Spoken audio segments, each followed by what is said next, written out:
Assalamualaikum dan selamat pagi. Anda bersama saya Nur Zamri dalam Berita Pagi edisi Khamis 22 Jun 2023.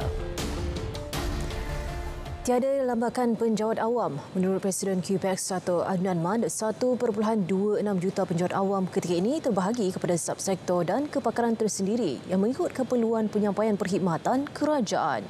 Justru tegas beliau, isu penjawat awam beban kerajaan tidak sepatutnya timbul. QPX merasakan amat tekilan apabila menganggap anggota perkhidmatan awam itu sendiri sebagai beban kepada negara dalam bentuk sistem saraan dan upah, kadar upah dan pencen yang ada pada ketika ini. Amat tidak menasabah seorang ahli politik sentiasa memainkan isu anggota perkhidmatan awam menjadi beban kepada kerajaan. Kami sebenarnya telah menyampaikan sistem penyampaian kerajaan kepada rakyat dengan begitu kesan. Bagaimana kami menjaga kedaulatan negara ini, bagaimana kami menjaga keselamatan, ketenteraman negara ini, bagaimana kami menjaga kesihatan negara ini dan bagaimana kita berada dalam bentuk COVID-19 yang melanda negara ini. Kamilah anggota perkhidmatan awam yang bertukar lumus memberi perkhidmatan yang terbaik untuk rakyat dan negara. Dengan adanya kerajaan sekarang ni, kita memerlukanlah kaki tangan yang amat ramai sebab kaki tangan ni dah mampu untuk membangunkan dan membina lagi-lagi negara kita yang masih lagi apa orang kata developing country. So memang memerlukan tenaga kerja, tenaga mahir yang banyak. Terdahulu, jurucakap Parti Gerakan Dun Sungai Pinang, Mok Ko On, dalam satu kenyataan mempersoalkan tindakan kerajaan persekutuan menambah jumlah penjawat awam. Kenyataan itu turut mendakwa penjawat awam sedia ada beban pada negara dan perlu disemak semula.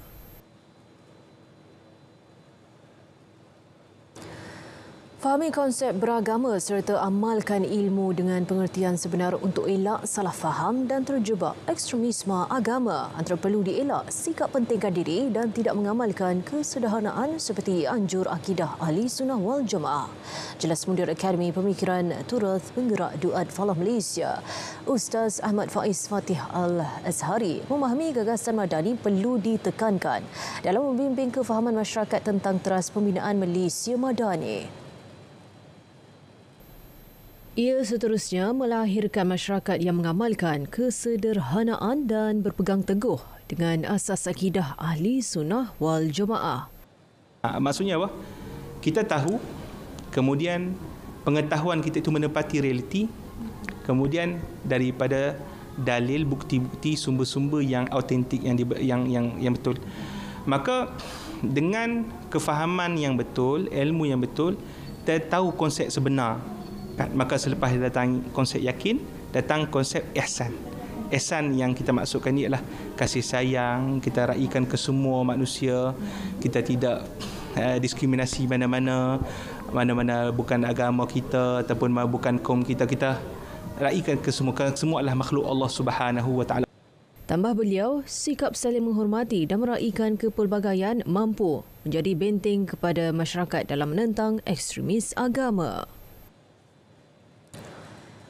Di Negeri Sembilan, Majlis Pengurusan Komuniti Kampung MPKK di seluruh negeri itu menyertai konvensyen madani yang berlangsung selama 1 hari di Seremban. Menurut Menteri Besar Datuk Seri Aminuddin Harun, konvensyen itu bertujuan mendedahkan naratif pembentukan kerajaan perpaduan terutama di Negeri Sembilan dengan gabungan Pakatan Harapan dan Barisan Nasional untuk membentuk politik baru yang lebih progresif dalam usaha memajukan negeri.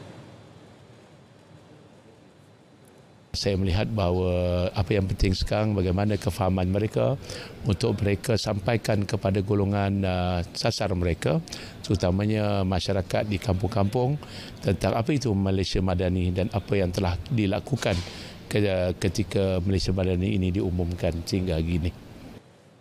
Beliau ditemui media pada program konvensyen Malaysia Madani di Seremban. Beliau turut berbesar hati menerima bantuan jentera dari mana-mana negeri yang ingin berbakti dalam kempen pilihan raya umum Dewan Undangan Negeri PRU DUN ke-15 di negeri itu.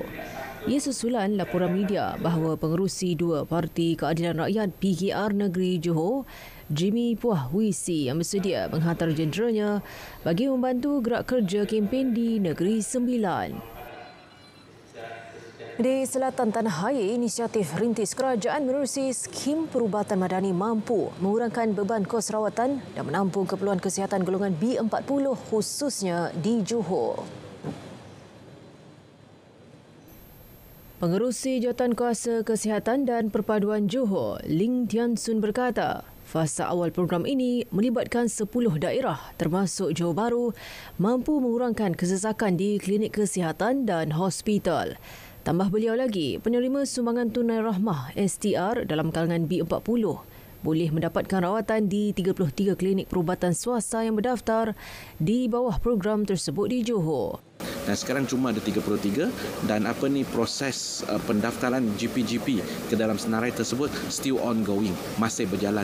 Dan mudah-mudahan pada masa yang terdekat, kita pada masa yang kemaskini, kita akan mengemaskinikan senarai tersebutlah.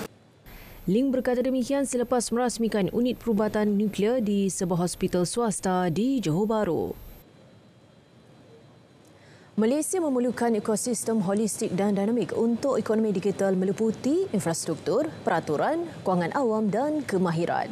Menteri Pembangunan Usahawan dan Koperasi Datuk Iwan Benedict berkata sumbangan itu adalah penting bagi negara membina dan mengembangkan kemahiran digital. As part of the government's continuous efforts to create a sustainable, equitable and inclusive society, it is a priority for us to introduce MSMEs and SME-friendly policies that incentivize and promotes the rapid adoption of technology and digitalization. Kepantasan perubahan dalam teknologi dan internet khususnya membuktikan penggunaan teknologi dilihat penting untuk jangka masa panjang. Datuk Seri Iwan berucap pada majlis ulang tahun ke-5 Syarikat Teknologi, Ulsek dan Pelancaran Imobic di Kuala Lumpur. Imobic merupakan platform pembangunan aplikasi mudah alih pantas tanpa kod. Penggunaannya disasarkan kepada usahawan untuk mengembangkan perniagaan mereka menerusi aplikasi teknologi terkini. Perjanjian komprehensif dan progresif bagi perkongsian Trans-Pasifik CPTPP yang bakal dimeterai oleh United Kingdom UK dijangka berlangsung pertengahan Julai ini. Menurut Menteri Pelaburan, Perdagangan dan Industri BT Tengku Datuk Seri Zafrul Tengku Abdul Aziz, dengan pemeteraian tersebut ia bakal merapatkan lagi hubungan Malaysia dan United Kingdom dalam pelbagai bidang. Well, my hope is, of course, I'm also going to be involved where we're going to receive UK to join the CPTPP. That will happen in the mid of July in New Zealand, where the accession will formally take place. And I believe with UK's participation in CPTPP, that will increase the trade and investment flows between the two countries. Beliau berkata demikian kepada media selepas menghadiri majlis sambutan Pertabalan Raja Charles III dan Hari Keputeraan ke-75 Baginda. Dalam majlis sama, Pesuruhjaya Tinggi British ke Malaysia, TYT Charles Hay berkata, pihaknya berharap penglibatan UK dalam CPTPP dapat memperluaskan pasaran dagangannya dan mengeratkan lagi hubungan kedua negara. It gives us access to a huge market. It's particularly important for the UK and Malaysia relationship because we've not had a free trade arrangement in the past. So I think there'll be huge opportunities for British and for Malaysian businesses. Penyertaan UK dalam perjanjian komprehensif dan progresif bagi perkongsian Trans-Pasifik CPTPP yang Malaysia adalah antara ahlinya merupakan perjanjian perdagangan pertama Malaysia dengan United Kingdom. Pendaftaran bagi program e-Belia Rahmah yang memperuntukkan kredit e-tunai RM200 akan dibuka mulai Isnin ini pukul 8 pagi. Inisiatif berkenaan melibatkan belia berumur 18 hingga 20 tahun atau pelajar sepenuh masa yang menuntut di Institut Pengajian Tinggi IPT. Kementerian Kewangan menerusi kenyataan memaklumkan tempoh pendaftaran dan tuntutan e-Belia Rahmah itu dibuka sehingga 22 Ogos ini. Belia yang layak boleh mendaftar melalui salah satu daripada 3 penyedia perkhidmatan e-dompet iaitu Boost, Settle dan Touchengo e-wallet.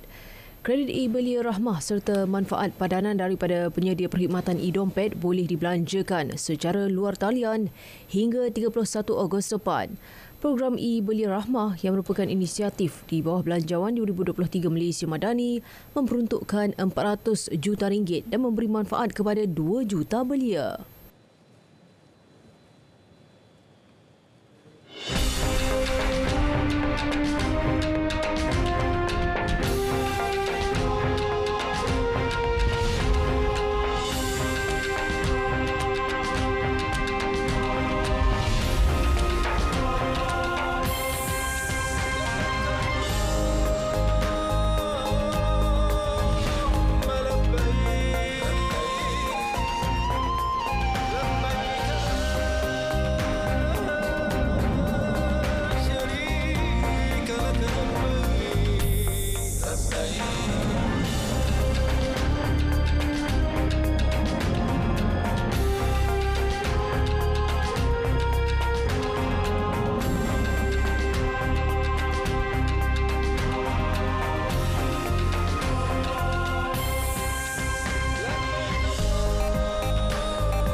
Bertemu kembali. Seri Paduka Baginda Yang di-Pertuan Agong Al-Sultan Abdullah Yaratuddin Al-Mustafa Billah Shah dan Raja Permaisuri Agong Tunku Hajah Azizah Aminah Maimunah Iskandariah selamat tiba di Madinah. Baginda berdua berkenan berangkat ke Tanah Suci bagi menunaikan ibadah haji musim ini. Sebaik tiba, baginda berdua menunaikan solat maghrib di Masjid Nabawi. Turut berangkat pemangku Raja Pahang, Tengku Mahkota Tengku Hasan Al-Ibrahim Alam Shah. Seri Paduka Baginda berdua dijadual berada di Tanah Suci hingga 2 Julai 2023. Musyaf Sultan Mizan Zainal Abidin dilancarkan. Sultan Terengganu, Sultan Mizan Zainal Abidin berkenan merasmikan musyaf berkenaan yang beridentitikan hiasan negeri Pantai Timur itu. Baginda bertitah, penghasilan musyaf Sultan Mizan Zainal Abidin adalah yang terbaru selepas penulisan terakhir oleh almarhum Sultan Zainal Abidin ketiga pada 1890, kira-kira 120 tahun lalu. Titah baginda Kesultanan Terengganu sejak dahulu sinonim dan tersohor dalam menaungi aktiviti penulisan musyaf. Ia bukan sekadar nukilan semata-mata, malah turut diakui pengkaji mempunyai keunikan, motivasi serta nilai tersendiri. Penulisan musyaf Sultan Mizan Zainal Abidin dilakukan pasukan khas terdiri anak jati Terengganu diketuai Ahmad Zafwan Datuk Embung, dibantu Muhammad Syafiq Muhammad, Ahmad Nashidi Ismail, Nurul Ain Ruslan dan Nur Hasma Saira Ahmad. Baginda bertitah demikian di Istana Syarkiyah Kuala Terengganu. Turut berangkat Sultanah Terengganu Sultanah Nur Zahirah, Yang di-Pertuan Muda Terengganu, Tengku Puteri Utama Raja, Tengku Seri Setia Mahkota Raja dan Tengku Puteri Daulat Raja. Hadir sama Menteri Besar Terengganu, Datuk Seri Dr. Ahmad Samsuri Mukhtar. Pada majlis itu juga, baginda berkenan menyampaikan musyaf kepada masjid terpilih seluruh negeri serta pegawai agama daerah. Kebajikan Veteran Angkatan Tentera Malaysia ATM terus diberi keutamaan. Timbalan Menteri Pertahanan Adli Zahari berkata pihaknya sentiasa meningkatkan kecekapan serta keberkesanan penyampaian perkhidmatan kepada golongan itu. Antaranya menerusi pembangunan portal Veteran Integrated Benefit System VIBES 2.0. Ini juga kita tingkatkan kita punya sistem data kerana kita tahu kebajikan dan kesihatan banyak terkait juga dengan database. Jadi itu sebab di bawah Jabatan Hal Veteran hari ini kita tingkatkan sistem data kita supaya data kita itu tepat tentang kedudukan veteran sedia ada. Sebab itu macam saya sebutkan tadi, kita di Kementerian Pertahanan kita berusaha cari jalan penyelesaian kerana kita tahu soal veteran ini bukan sahaja soal pencen, tapi isu paling besar sekali adalah kebajikan. Beliau ditemui selepas merasmikan pra-pelancaran VIBES 2.0 Go Live di Ibu Negara. NS Fest 2023 akan berlangsung sehingga 25 Jun di Dataran Nilai bakal tampil dengan pengisian baharu membabitkan 3 kementerian. Ia melibatkan Kementerian Kemajuan Desa dan Wilayah, Kementerian Pembangunan Usahawan dan Koperasi serta Kementerian Perdagangan Dalam Negeri dan Kos Sara Hidup. Menurut Timbalan Setiausaha Kerajaan Negeri Sembilan, Datuk Muhammad Nahar Muhammad Siddiq, penglibatan 3 kementerian itu dapat memperluas pengisian penganjuran NSFES 2023. Untuk kita kata edisi kali ini, kita lebih istimewanya kerana kita akan diseturut disertai oleh Kementerian Kemajuan Desa dan Wilayah, KKDW, Kementerian Pembangunan Usahawan dan Koperasi, KUSKOP, dan juga Kementerian Perdagangan Dalam Negeri dan Kuasa Hidup Malaysia, KPDN lah. Jadi dengan penyertaan daripada 3 kementerian itu sendiri akan kita kata menambah baik penganjuran pada kali ini, kerana tentunya dengan penglibatan kementerian tersebut kita kata pengisiannya akan mencakupi kita kata perkara-perkara yang lebih luas lah. Beliau berkata demikian ketika ditemui RTM di Kompleks Penyiaran Tuanku Muhammad, Seremban. Perdana Menteri Datuk Seri Anwar Ibrahim dijadual hadir pada 24 Jun bagi memeriahkan acara. Percutian 2 rakan di air terjun kampung orang asli Pertak Kuala Kubu Baru bertukar terjadi apabila keduanya lemas di bawah arus deras akibat kepala air. Penolong Pengarah Operasi Jabatan Bomba dan Penyelamat Malaysia JBPM Selangor, Muhammadul Ihsan Muhammad Zim berkata, pihaknya menerima panggilan berhubung kejadian tersebut kira-kira pukul 5.30 petang. 7 anggota dari Balai Bomba dan Penyelamat BBP Kuala Kubu Baru digerakkan ke lokasi kejadian. Operasi mencari dan menyelamat SAR mangsa terlibat menggunakan kaedah water surface searching. Mayat mangsa pertama yang merupakan warga Cina berusia 55 tahun ditemui di celahan batu, manakala mayat mangsa kedua pula merupakan warga tempatan berusia 52 tahun ditemui tidak jauh dari tempat mayat pertama ditemui. Mayat kedua-dua mangsa berkenaan diserahkan kepada pihak polis dan dihantar ke Hospital Kuala Kubu Baru.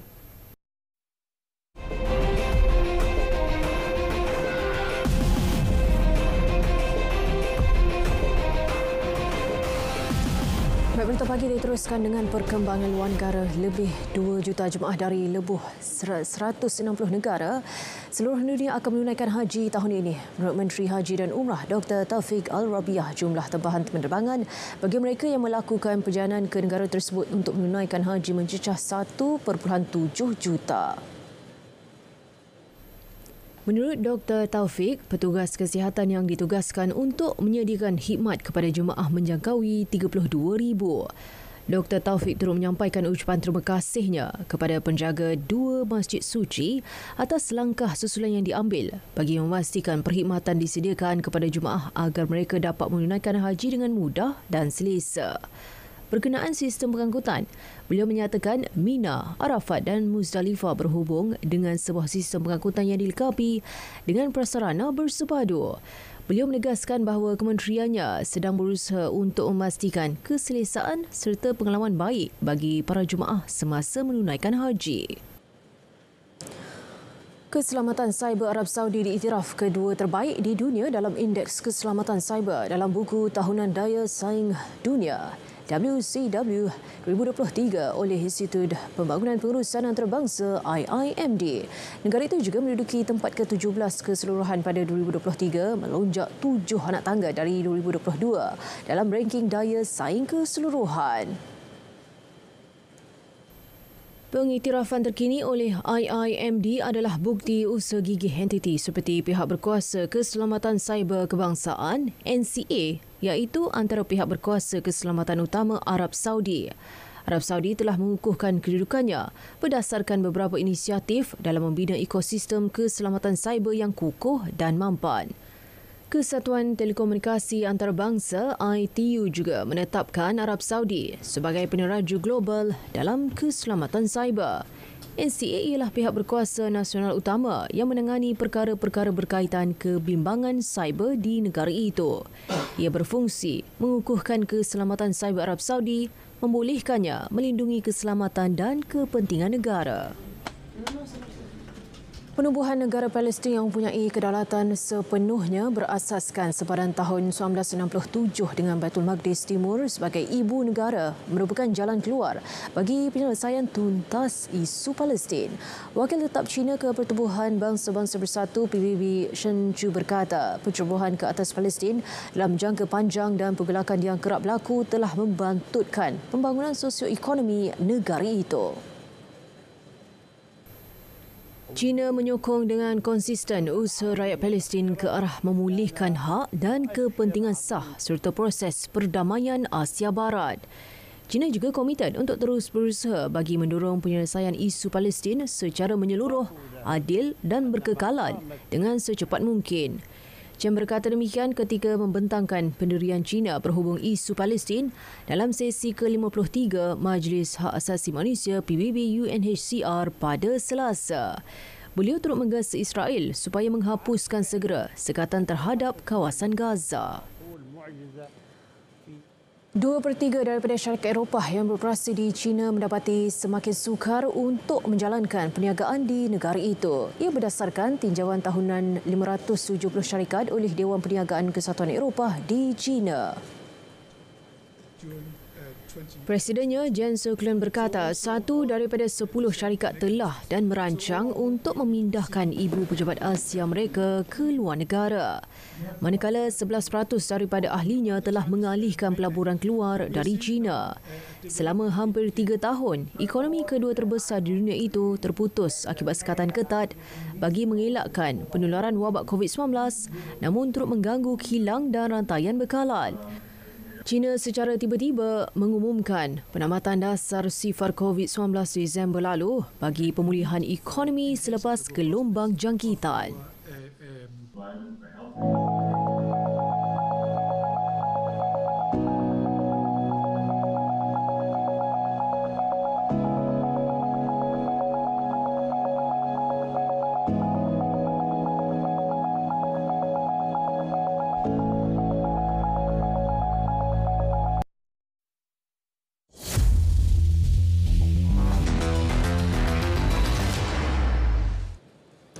Perkembangan sukan, jurulatih skuad bola sepak kebangsaan Kim Pan-gun memuji aksi memukau yang ditampilkan anak buahnya selepas berjaya membenam Papua New Guinea 10-0 pada aksi persahabatan antarabangsa Tier 1 di Stadium Sultan Misan Zainal Abidin. Beliau mengakui gembira dengan komitmen yang ditunjukkan para pemain dengan mempamerkan persembahan berkualiti tinggi di hadapan hampir 10,000 penonton. Usaha dan kerja keras yang diberikan skuad Harimau Malaya menjadi tunjang utama kemenangan. This kind of football we want to play against a strong team. This is our target. So one day we face against strong teams still this kind of football dominate, control. So attacking positive football delivered to Malaysia and nation. This is our target. Thank you very much for press support us.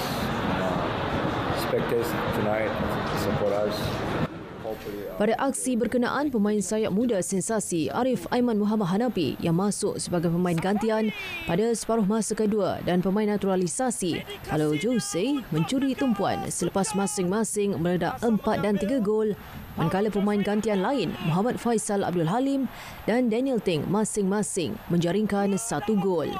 Kejayaan itu menyaksikan Harimau Malaya merakam kemenangan keempat berturut-turut dalam aksi persahabatan sejak Mac lepas dan mencatat kemenangan terbesar sejak menewaskan Bhutan 7-0 semasa saingan persahabatan pada April 2018. Kali ini lambungannya mencari Faisal dan peluang juga untuk Faisal masuk ke belakang. Kedah Darul Aman FCB terpaksa berpuas hati dengan membawa satu mata pada perlawanan bertemu skuad projek FAM MSN di Stadium Ceras dalam perlawanan Piala MFL. Keputusan seri telah menjadikan Kedah Darul Aman FC jatuh tempat ketiga kumpulan A. Skuad FAM MSN berjaya menahan asakan Kedah sehingga tamat perlawanan. Skuad bimbingan Rosli Madros juga mensia-siakan peluang menanti pada minit-minit terakhir perlawanan. Jurulatih Kedah FCB Rosli Madrus sedar pasukannya agak kurang agresif pada perlawanan ini. Ekoran beberapa pemain utama direhatkan kerana mengalami kecederaan. Bagaimanapun, beliau berpuas hati dengan anak buahnya, terutama pada separuh masa kedua apabila berjaya menukar rentak dan berjaya mendapatkan sepakan penalti. Beliau juga berkata jentera serangan dan tengah perlu diperbaiki untuk perlawanan yang akan datang bagi memastikan skuad Kedah FCB berjaya membawa pulang 3 mata. Saya ingat game malam ni ada kurang sikit pemain-pemain saya, tapi dia still comeback walaupun bermain dengan tidak baik pada semasa pertama. Semasa kedua kita comeback balik dan dapat penalti, dan kegagalan penalti itu yang menyebabkan pasukan dapat cuma 1 mata dalam malam ni. Beliau ditemui selepas perlawanan Kedah Darul Aman FCB dan skuad projek FAM MSN di Stadium Bola Sepak Kuala Lumpur Ceras. Baik, ini pula badminton terbuka Taiwan. Beregu campuran negara Cheng Tanji Tioh Iwei tidak berdepan masalah mengesahkan kemarahan kepusingan kedua. Pasangan itu mara selepas menundukkan beregu Algeria Graciela Memory Tanina Violet Memory 21-12, 21-11. Tang Ji Iwei berkata mereka mendapat lebih keyakinan bagi meraih kemenangan selepas nama mereka disenaraikan dalam program Road to Goal RTG. Pasangan pilihan keempat kejohanan dijangka berdepan ujian sukar pada pusingan kedua yang dijadualkan menentang pasangan Thailand Rutanag Mumpung Jenica Sudarpad. Sementara itu, satu lagi beregu campuran negara Hu Pangrun Tioh Mizing turut melangkah ke pusingan kedua selepas mengatasi wakil tuan rumah Pang Chihli Sun Weipi 21-13, 21-11. Pasangan itu akan bertemu beregu Korea Selatan Kim Yong-yuk, Lee Yu-lim, manakala pemain pusarangan lelaki profesional negara Yoh Sing Zoe turut melangkah ke pusingan kedua selepas menewaskan Ling Kuan Ting dari Taiwan 17-21, 21-12, 21-19. Sing Zoe bakal berdepan pilihan ke-6 dari Jepun Kanta Nishiyama. Bagaimanapun, nasib tidak menyebelahi dua lagi beregu campuran negara Chen Peh-sun, Jia Yi-si dan Wong Tianqi Lim Chiu-sin yang terkandas di pusingan pertama selepas tewas di tangan lawan masing-masing. Jaguh berbasikal negara Datuk Muhammad Azizul Hasni Awang diharap dapat mengekalkan kayuhan emasnya pada Sukan Asia Hangzhou di China 23 September hingga 8 Oktober ini. Presiden Persekutuan Kebangsaan Berbasikal Malaysia PKBM, Datuk Abu Samah Abdul Wahab berkata Datuk Azizul Hasni kini berada dalam prestasi terbaik untuk menjayakan misi itu selepas meraih emas berganda menerusi acara kirim dan pecut pada kejohanan lumba berbasikal Trek Asia ACC 2023. Prestasi The Rocket Pocketman di tahap tertinggi dan fokus untuk mengharungi dua lagi tugasan penting selepas ini, iaitu kejohanan dunia di Glasgow, Scotland pada Ogos dan Sukan Asia. Oleh itu, Datuk Abu Samah berharap Datuk Azizul Hasni dapat mengulangi kejayaan di Sukan Asia. Sementara itu, Ketua Jurulatih Skuad Trek Negara Jun Bisley menyambut baik pembinaan velodrome berkelas dunia di Sarawak yang diharap mampu melahirkan lebih ramai pelumba trek berbakat. Baru-baru ini, Menteri Belia, Sukan dan Pembangunan Usahawan Sarawak, Datuk Seri Abdul Karim Rahman Hamzah berkata, pembinaan velodrome mengikut standard antarabangsa dijangka bermula tahun depan di Kompleks Belia dan Sukan Negeri Sarawak Kuching. Saudara, paparan itu mengakhiri berita pagi. Menyusul selepas ini berita pagi Sabah dan berita pagi Sarawak untuk perkembangan berita setempat. Malaysia Madani, tekad perpaduan penuhi harapan. Assalamualaikum.